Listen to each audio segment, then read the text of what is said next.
Hello everybody! What I'm going to show you in this screencast video with the lecture is how to compose an introductory paragraph for a college essay. The good thing about learning this structure is that it will work for every essay that you do in any college at any level. It's very simple and straightforward, and I can give you an acronym that you're going to see on the screen here to understand the parts.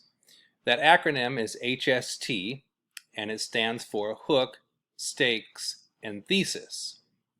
To break down these parts into their definitions, I made some quick notes here for you. So the first thing that you do in an introductory paragraph in a college essay is to grab the reader's attention. This is going to be a one-sentence hook, which again serves to get the reader interested in your subject matter. This can be done with a question, a quote, or an eye-popping fact or statistic. Now let me go through these individual elements here in a little bit more detail for you. You're probably used to asking questions to start an essay, and it's certainly permissible at any level. Have you ever imagined, can you imagine being in a pandemic? Whatever you want to ask somebody. The idea with the hook is to get the reader's attention, but to also flow into the next part, which I'll cover shortly. One thing about asking a question, please make sure that if you use the word you, Y-O-U, that it's the only place the word appears in your entire essay. Using you in a college essay is illegal except for this one sentence. Now also, to create a hook, some people use quotes. They can be epigraphs or normal quotes. If it's an epigraph, all that means, epi, above, graph, writing, it comes above the title of your essay. So sometimes people want to put a philosophical quote, for instance, by Dr. King above the title, and then start elaborating on the meaning of it as the hook. Well, you got a sentence to do it, but that can work. Sometimes you just want to start the body, write the first word of your essay with the quote. Dr. King once said, and that's fine too. Or you can do an eye-popping fact or statistic, and again, eye-popping is the key adjective here because you want to get the reader's attention again. So I remember a student one time after Hurricane Katrina in New Orleans said, when Hurricane Katrina made landfall, it had the power of 25 atomic bombs. That was eye-popping, right? Something like that. You're not telling a story. You're not slowly getting into your essay. You're using one sentence here to draw interest. Now, the next part of any introduction is going to be the stakes. The S part, right? And it's the biggest part, and it's the most important part for the reader understanding your purpose. 4 to 5 sentences, maybe up to 6 sentences. I say it's background, context, and definition. The reason all of these elements are important is simply because the reader is assumed to know nothing about your subject matter. Don't assume that I, your instructor, am the reader. That leads to lots of problems. The idea of academic writing is to learn something through research and then explain what you learn clearly to anybody who can understand it, right? So anybody who can read, basically. Now, if you're doing a research paper about a certain transmission and how to repair it, you're going to have to define a transmission. You're going to have to explain to the reader what it does in the context of the vehicle, etc. That's what I mean by purpose. Finally, the thesis, which is the most important sentence in the entire essay. It is always going to be the last sentence of your introductory paragraph.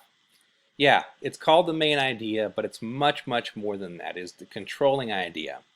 What you write in that thesis guides the reader's understanding of what's coming in the essay, but it also guides you as a writer to structure the individual body paragraphs.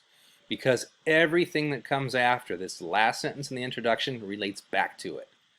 In an explanatory essay where you're trying to make a point about what you learned, basically you're going to explain to the reader the biggest general concept that you learned, and then the body will break it down into smaller parts.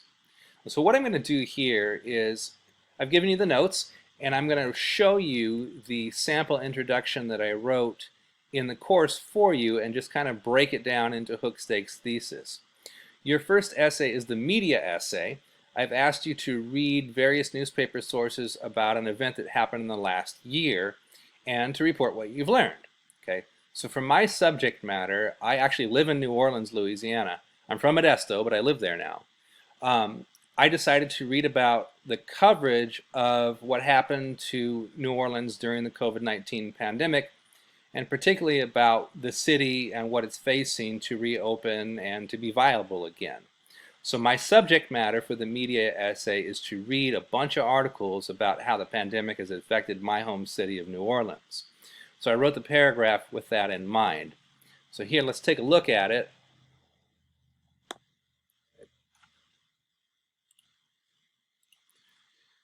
Here is a sample introductory paragraph. I'm going to read it to you piece by piece, and we're just going to start with the hook. One sentence again that's designed to get the reader's attention. Of all the global cities affected by the COVID-19 pandemic, New Orleans will have one of the most difficult recovery periods. Okay?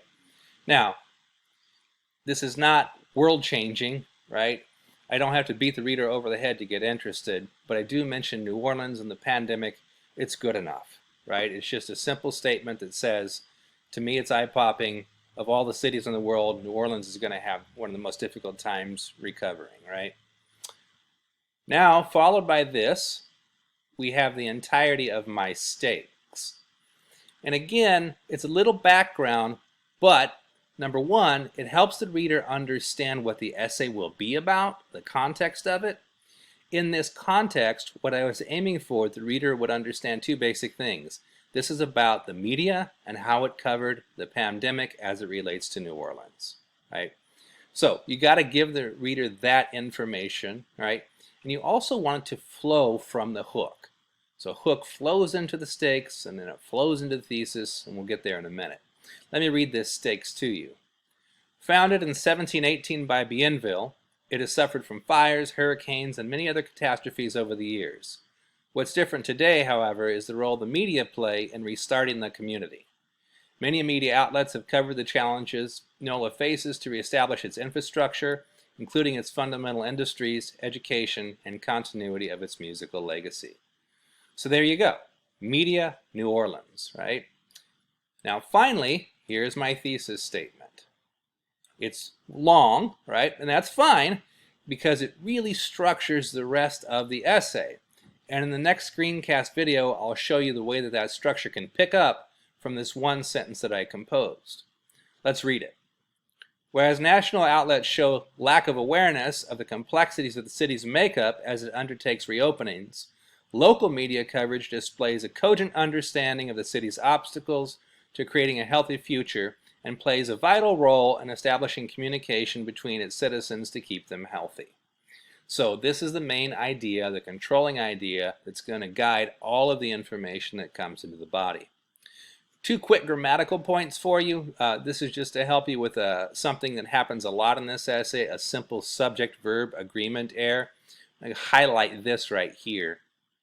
Media play, right? Medium is singular, right? Media means more than one. So you would have to substitute the word they for media here. The media play, they play. So you'll have to get used to doing that even though it might not seem natural to you. Down here in the thesis, local media coverage, the actual subject is coverage, so that would be it displays with an S on the end, just to avoid any confusion there. All right. So hopefully that helps you understand how to compose an introductory paragraph. There's not much magic to it. I would just say as a strong suggestion to you, remember you're not telling a story. You're trying to get the reader interested and then take some time to help the reader understand what the essay is going to be about before you deliver your thesis. Any definitions are welcome. You don't have to stuff big ones into the stakes. You can use body paragraphs to do that, but I can explain that to you later as well. All right. See you in just a minute.